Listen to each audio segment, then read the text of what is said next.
Hi guys, I fear our democracies in Europe and the UK are seriously under threat. The issue in the past was how Russia was allegedly funding fringe parties or pumping social media with bots to attack political organisations or just to sow division in society. The Tories famously or infamously refused to investigate Russian interference. But while that was pretty covert and behind the scenes, what's happening with Elon Musk from the US is perhaps even worse.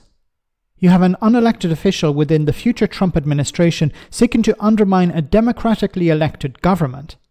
Here Sam Coates from Sky News discusses the petition for the general election, but also Elon Musk's influence on it.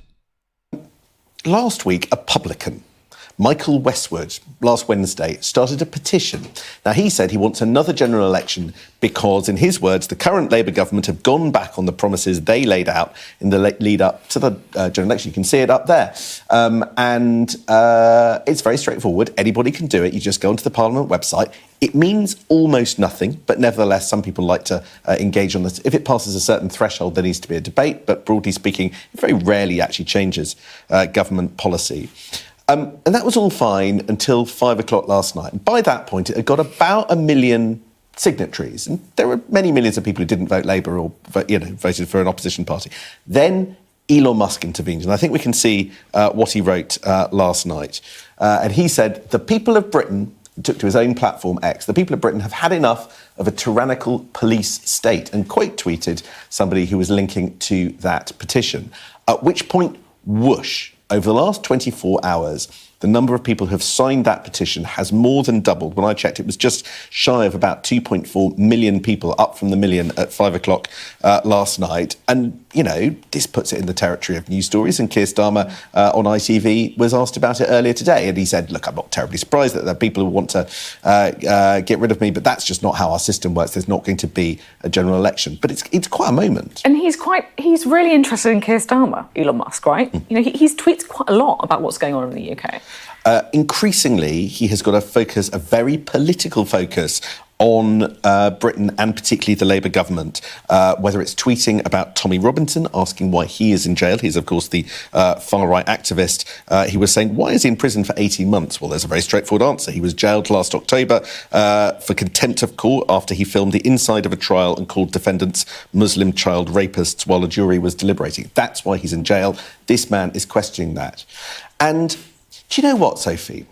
If we were talking about a figure close to the Kremlin or the government in Moscow, we would be asking the question whether this was foreign interference. Yeah. Because there is an element to what he's doing which is just simply downright disruption, whether it's to undermine the democratic process or to use language to destabilise and make people ask questions about the way our judiciary is run.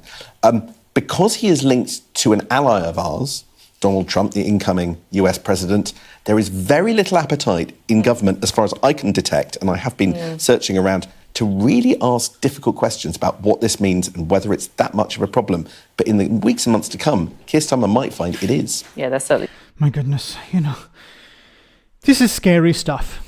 You have somebody who's unelected with a massive platform, sharing that platform with the worst elements in society and undermining democracy. This is undermining democracy. This is no different to what the Russians were doing. But it's in a sense even worse because it's so out in the open.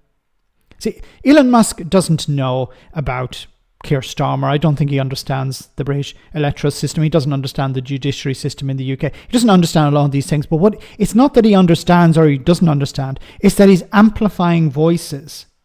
He's giving a massive platform to very suspect individuals.